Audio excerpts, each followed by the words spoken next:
Hello, my name is Madison Elias, and I'm a junior here at UNC majoring in biology with a minor in chemistry. I've been on the pre-med track here since freshman year, and I've taken a chemistry course ever since then. I honestly never really expected to enjoy chemistry as much as I do now. It started out just as a requirement I needed for my major, but it quickly became a subject that I really connected with. I just love how challenging it is and how it constantly pushes me to think more deeply and ask questions like why things happen the way they do.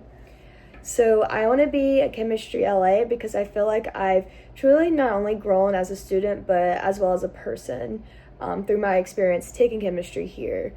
So as I've progressed through the years, I've realized what works best for me and has really helped me succeed in these challenging chemistry courses here at UNC.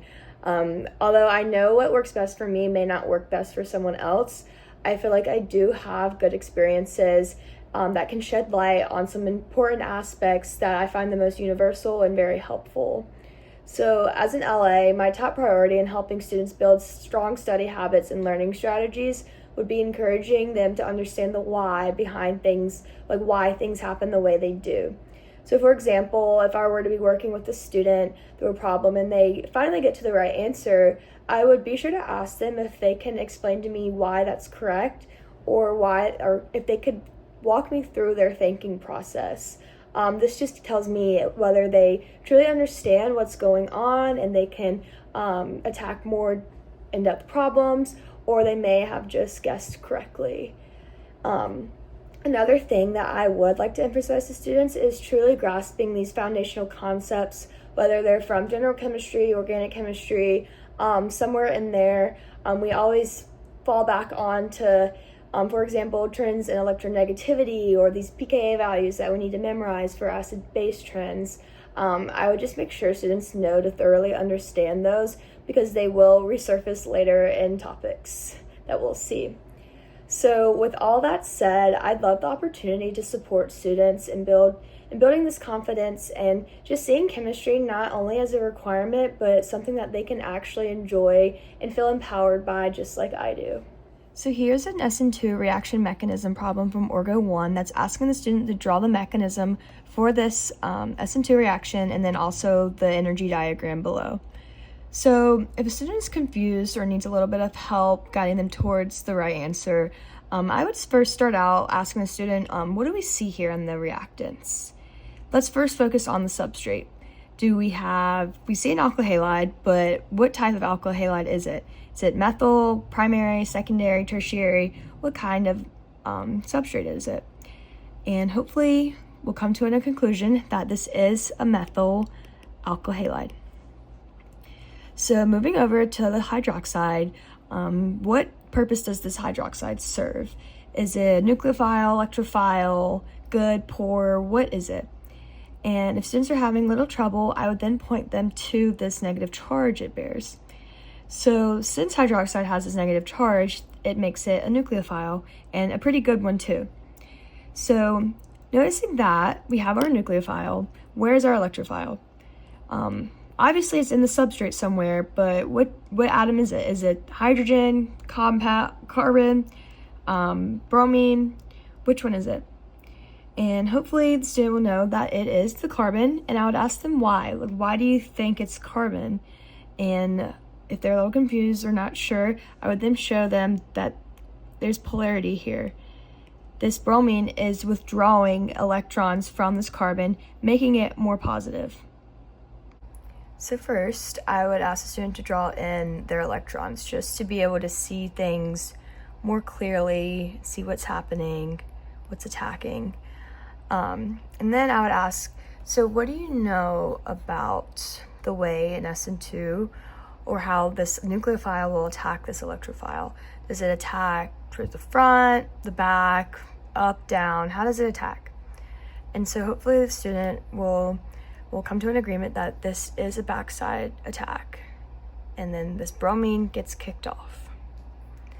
And so that's kind of the arrow mechanism. And so here we see this transition state. I would say that this transition state kind of shows it's a one-step mechanism. So that's why we have the hydroxide and the bromine kind of bonded to the carbon together.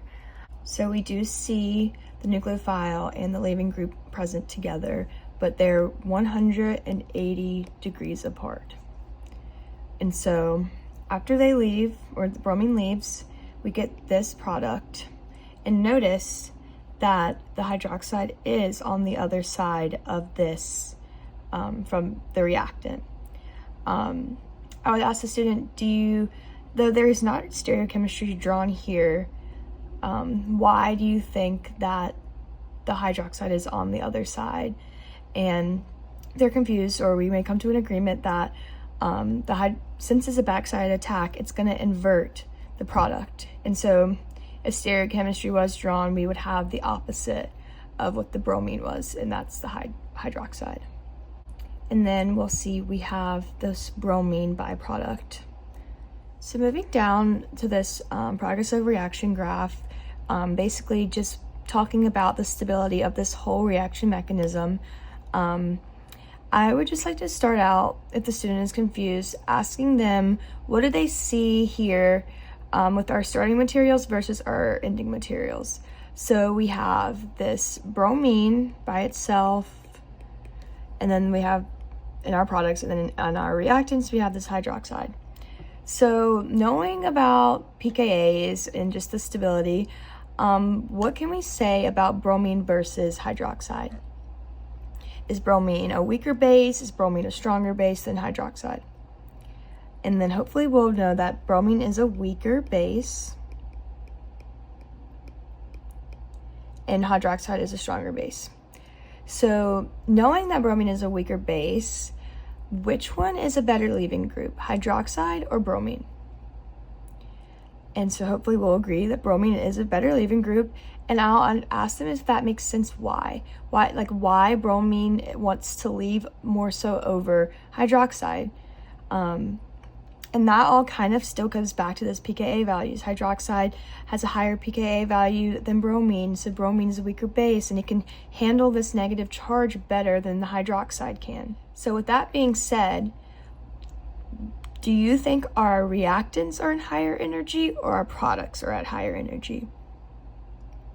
And so hopefully we'll understand that the reactants are at a higher energy than the products. So we'll start it a little higher on our energy graph.